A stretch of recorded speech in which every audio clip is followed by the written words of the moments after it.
Let's look at the present value of money.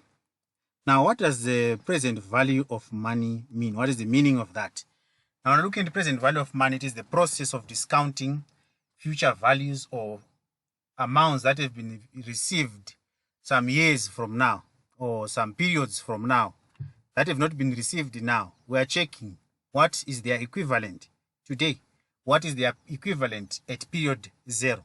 So present values tell you the amount you must invest today to accumulate a certain amount in the future, or the amount that your receipts in future would be equivalent to today. So to determine present value, we need to know the amount of money to be received in the future. We need to know the interest rate to be earned on the deposit. We need to know the number of years the money will be invested. We may also need to know, because when looking at present value, we are looking at the value today. We might also need to know the contributions that were done in the previous periods. What are they equivalent to today? Okay. So when we are looking at present value, we also need to know issues to do with the discounting and compounding, the mechanism that we use to factor in the present value of money element in the discount rate. The process of finding equivalent value today of a future value is known as discounting. Compounding converts present value cash flows into the future. Now, how do we calculate the present value? How do we calculate the present value? If you remember, when you're looking at future value, now present value interest factor is just the inverse of the future value interest factor. Okay? Is that's the inverse of the future value interest factor. Because if we had said FV is equals to PV 1 plus R to the power N, we can make PV the subject of the formula and find the present value, which means the present value interest factor would be 1 plus R to the power minus N or minus T. Are you seeing that? Okay. We can find present value factors from the tables. We can find by calculation. If you are calculating, if you check that formula, PV is equal to FV over 1 plus R to the power N, which means it's equal to FV multiplied by 1 over 1 plus R to the power N, which means it's FV multiplied by the inverse of 1 plus R to the power N, the inverse of that. We will also look at the cash flows that we were looking at under future value. We will look at the cash flow streams, annuities, growing annuities, and perpetuities. Okay. Now we have a single cash flow, or that which we call a lump sum. How to calculate the present value of that? It's so simple. PV of a single cash flow is equals to the cash flow at year T, which normally is a future value something, future value cash flow, over 1 plus R to the power T. Okay? You would like to accumulate 50,000 in 5 years. So in 5 years, you want to withdraw 50,000. By making a single investment today, you believe you can achieve a return of your investment from an investment of 8% annually. What is the amount that you need to invest today to achieve your goal? So simple. 50,000 there is a future value. So what we want there is a present value. We can say PV is equal to 50,000 over 1.08 to the power 5, which gives us that amount. But 1.08 to the power 5 is 1 plus 0.08 to the power 5. We get that one. If we try and check from our tables, we are saying 8% for 5 years. So 8 years, no, 5 years, and then 8%, 0.681. So if it's 0.681, it would be 50,000 multiplied by the present value interest factor of 5 years at 8%, which is 50,000 by 0.681, which is 34050. That answer is still correct. Okay, that's present value. That's how we find the present value of a lump sum. Now, how do we find the present value of a stream of cash flows? How do we value a lump sum? Valuing a lump sum is easy, as we have seen in the previous slide. but the stream of cash flows, PV of N cash flows, can be given by that formula. Summation of FVT, summation of FVT discounted at 1 plus I to the power T from T is equals to 1 up to N. Or you can expand it as shown here on top, the above formula here. You can expand it from there, you can go there. Okay, that's the formula for PV of a stream of cash flows. Now let's have a stream of cash flows, uneven cash flows. 1,000 in year 1, 2,000 in year 2, 3,000 in year 3. How much is that worth today? What is it equivalent to today? If interest rate is 10%, if interest rate is 12%, how much is it worth today? How much is it worth today? Okay. Now it is worth that much. It is worth that much. Let's check these figures. 1,000, 2,000, 3,000. Now PV. Okay, let's do this here.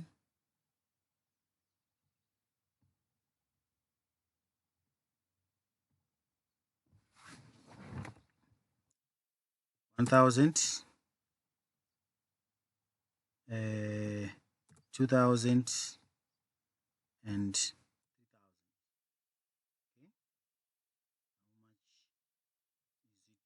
Worth today. So that's the formula there. We add, then we get 4,622, like that. 4,622. What we've done is we've taken cash flow for year 1, brought it back by 1 period. It would be very good here if you look at your timeline. 1,000 is being brought back to 0.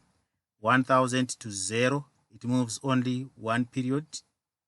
Then 2,000 to 0, it moves 2 years.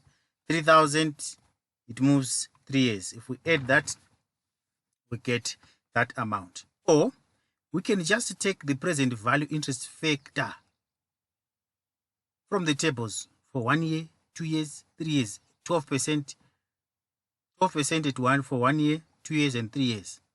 Then we multiply and get what we want to get there. Okay. We also have present value of annuities. Remember, we had the future value of annuities. When you're looking at the present value of annuities, you are looking at, you are saying, I'm going to be contributing this much to a particular policy or to this account.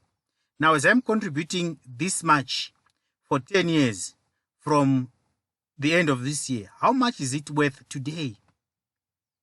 So, we must be able to tell the type of contributions. Are they ordinary annuities? Are they annuity due? Is it an annuity due? What is the type of the annuity? Okay. So in that timeline, for instance, shows an example of a 5-year $100 annuity. You must be able to tell how much are these 5 payments equal to today.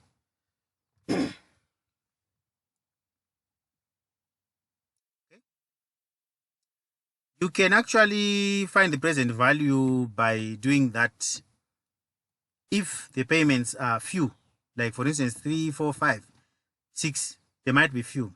But what if they are 100? What if they are 1,000? What if they are 40? Would you do that? Would you have time to do that?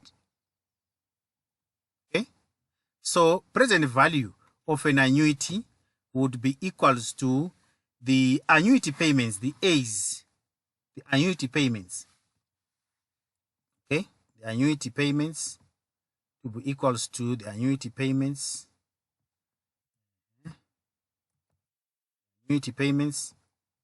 multiplied by that. Now this is if it is an ordinary annuity, okay. If it is an ordinary annuity, that's the present value. That's how we get the present value.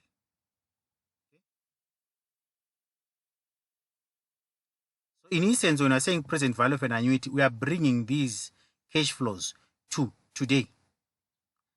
Okay, we are bringing the cash flows to today, but this is a cumbersome method of working this.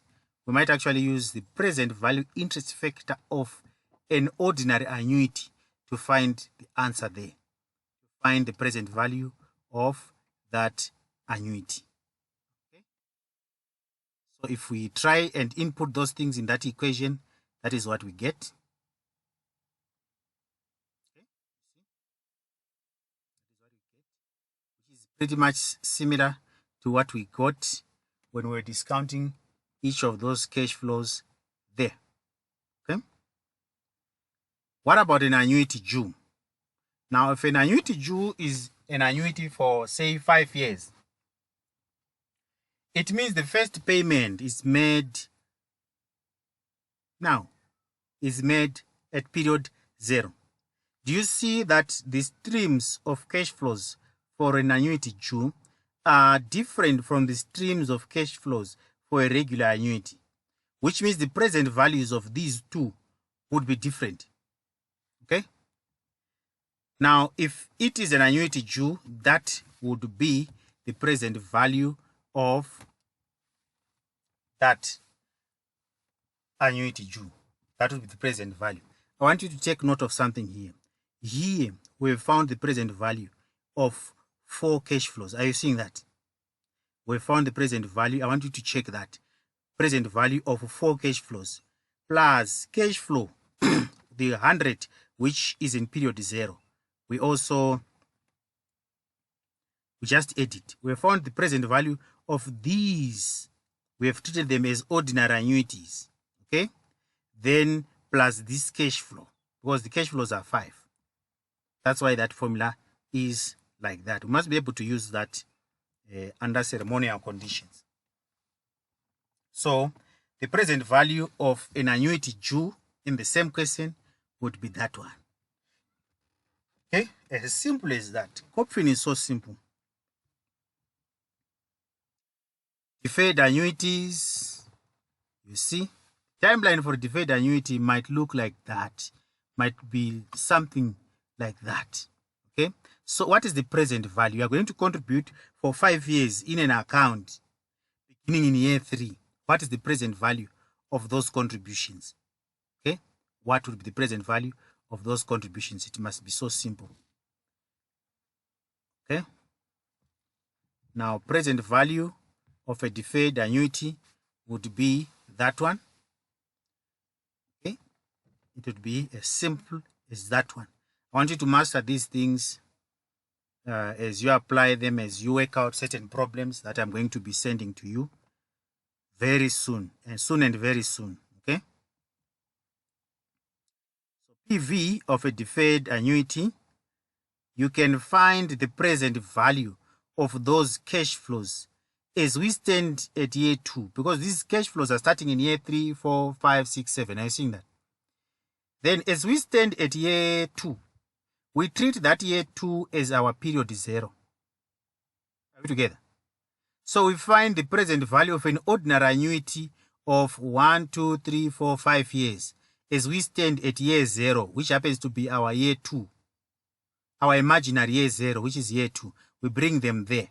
Now, if we have the present value as at year 2, we then bring back that present value as at year 2 to period 0. We discount what we got at year 2. We bring it back to period 0 to get 313.29 if it's that question. I want you to try these things. The things which I'm saying try, please try them at home. Okay?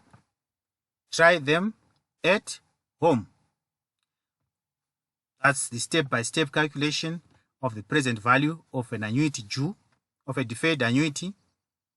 You see, 313.29. Okay. So if you check in that formula, it means a present value of $100 has been done for 5 years, which means this present value is a present value as we stand at year 2. Okay. And then this is what has happened. This final bracket there, it has actually been discounted by 2 periods to period 0. This is so simple. I don't know how I can explain this, but it's very simple. Okay? Those are the steps. Step 1, and then the step 2 of discounting by 2 periods. As simple as that.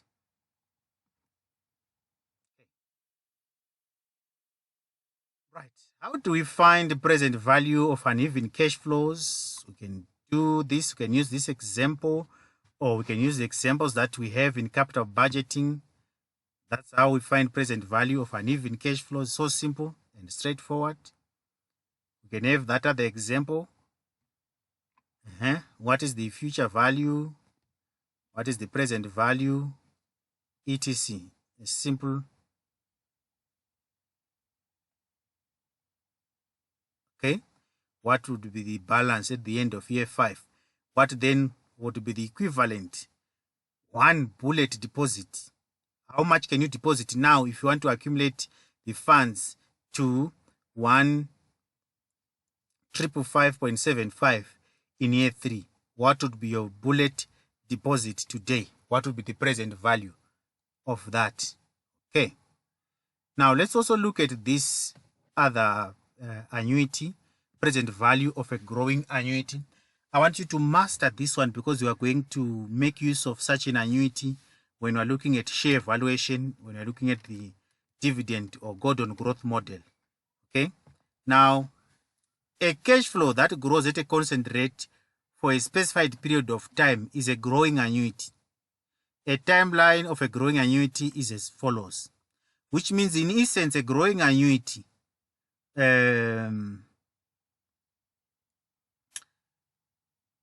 might not be an annuity in the sense of an annuity. Remember, we said in annuity, the payments would be equal. Okay? Now, a growing annuity, it follows, it's a progression which is called a generic progression. Okay? Just like that one. That's the timeline of a growing annuity. Present value of a growing annuity is calculated like that. As simple as that, where G is the growth. Now, G must be less than R if it's a growing annuity, if you are to get correct things there. That's the present value of a growing annuity. That's how we find it. Suppose you have the right to harvest a tea plantation for the next 20 years, over which you will get 10,000 tons of tea per year. The current price per ton of tea is $500, but it is expected to increase at a rate of 8% per year. The discount rate is 15% per year. How much is the present value of the tea that you can harvest? How much is the present value of that tea? That is the present value. That is how we find the present value. We've just substituted in that formula to get the present value of the tea. So how do we read that figure? 551,736,683. That's the present value of that growing annuity. Okay. Perpetuity. What is the present value of a perpetuity? Now, the present value of a perpetuity is given by 1 over R, as in cash flow over R. Okay. Present value, interest factor of a perpetuity is 1 over R, which means the present value of a perpetuity is the cash flow over R, or C over R, or C over I. Okay. I want you to go through this lesson and read further than what I have explained here. I'll be sending you problems where you need to solve using whatever you would have learned here. I want you to be solving and working out using the knowledge from this lecture. Thank you so much.